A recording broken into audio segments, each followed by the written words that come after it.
नमस्ते दोस्तों। आज हम किसी बोरिंग अकाउंटिंग के बारे में बात नहीं करेंगे। आज हम उस मनी आर्मी के बारे में बात करेंगे जो आपके लिए काम करेगी।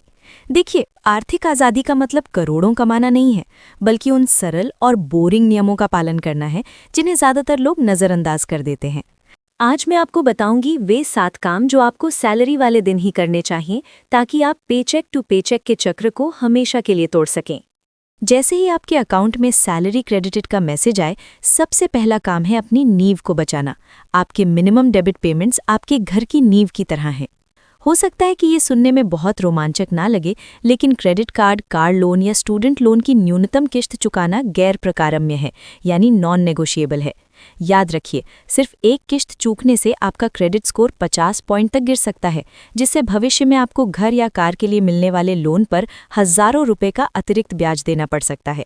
ये एक ऐसा चक्र है जिससे बाहर निकलने में सालों लग सकते हैं, इसलिए सबसे पहले अपनी साख बचाएं। अब बात आती है आपकी मनी आर्मी के दूसरे दस्ते की, आपकी ज़रूरतें। यहाँ बहुत से लोग गलती करते हैं। ज़रूरतें वो हैं जिनके बिना आप समाज में एक उत्पादक व्यक्ति के रूप में जीवित नहीं रह सकते। घर का किराया, बिजली पानी, बुनियादी भोजन, ट्रांसपोर्ट और स्वास्थ्य। नेटफ्लिक्स, जिम मेंबरशिप या हर सुबह की महंगी कॉफ़ी ज़रूरतें नहीं हैं। एक सुनहरा नियम याद रखें, अपनी ज़रूरतों को अपनी कुल आय के 50% से कम रखने की कोशिश करें। यदि आप अपनी सैलरी का आधा हिस्सा सिर्फ बुनियादी चीज़ों पर खर्च कर रहे हैं, तो आप खुद को भविष्य के तनाव की ओर धकेल रहे हैं। कभी कभी इसके लिए छोटे बलिदान देने पड़ते हैं, जैसे पुरानी कार चलाना या किसी किफ़ायती इलाके में रहना, लेकिन यही त्याग आपकी लंबी अवधि की सफलता की आधारशिला रखते हैं। जिंदगी आपको कभी भी कर्व बॉल्स फेंक सकती है। अचानक कार का खराब होना, मेडिकल बिल या नौकरी का जाना। बिना इमरजेंसी फंड के ये स्थितियां आपको कर्ज के जाल में धकेल देती हैं। सैलरी मिलते ही कुछ हिस्सा अपने इमरजेंसी फंड में डालें। शुरुआत में आपका लक्ष्य कम से कम 10,000 से 50,000 रुपये या अपनी मुद्रा के अनुसार $1,000 होना चाहिए। ये पैसा एक अलग हाई यील्ड बचत खाते में रखें, जिसे आप अपनी सामान्य ज़रूरतों के लिए न छुएं। जब आपके पास 3 से 6 महीने के खर्च का बैकअप होता है, तो आप डर से नहीं बल्कि आत्मविश्वास से फैसले लेते हैं। तब कार का टायर फटना कोई संकट नहीं, बल्कि सिर्फ एक छोटी सी असुविधा बन जाता है। ज़्यादातर लोग क्या करते हैं? पहले बिल भरते हैं, खरीदारी करते हैं और फिर जो बचता है उसे बचाने की सोचते हैं। समस्या ये है कि महीने के अंत में कुछ बचता नहीं है। आपको इस प्रक्रिया को उलट देना चाहिए। पे योरसेल्फ फर्स्ट का मतलब है कि किसी और को पैसा देने से पहले अपने भविष्य के लिए कम से कम 10 से 20% हिस्सा अलग निकाल दें। इस पैसे को निवेश में लगाएं।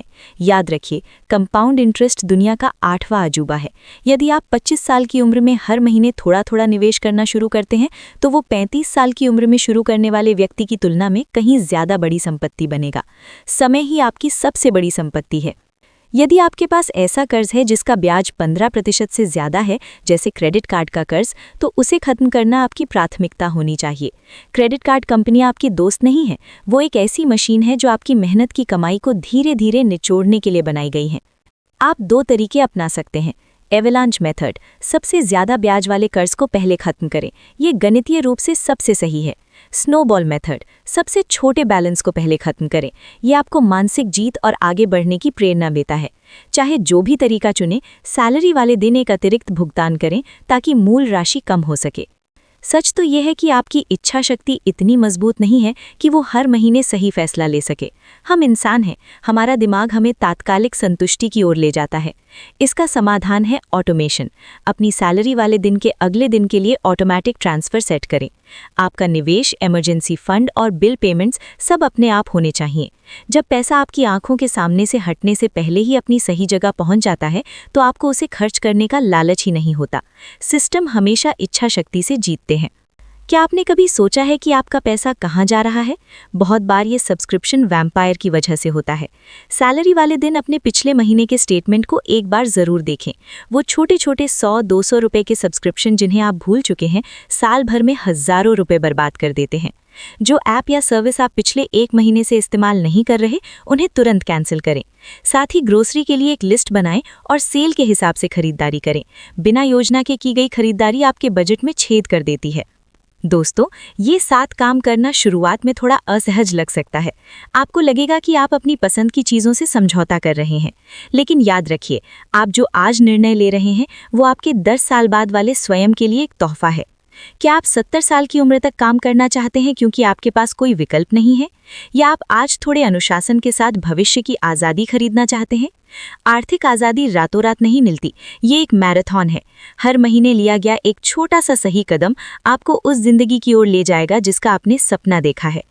अगर आपको ये वीडियो मददगार लगा तो इसे लाइक करें और अपने उस दोस्त के साथ शेयर करें जिसे अपनी सैलरी मैनेज करने में मदद चाहिए। सब्सक्राइब करना न भूलें। याद रखिए, आप या तो अमीर दिख सकते हैं या वाकई अमीर बन सकते हैं। चुनाव आपका है। अगले वीडियो में मिलते हैं।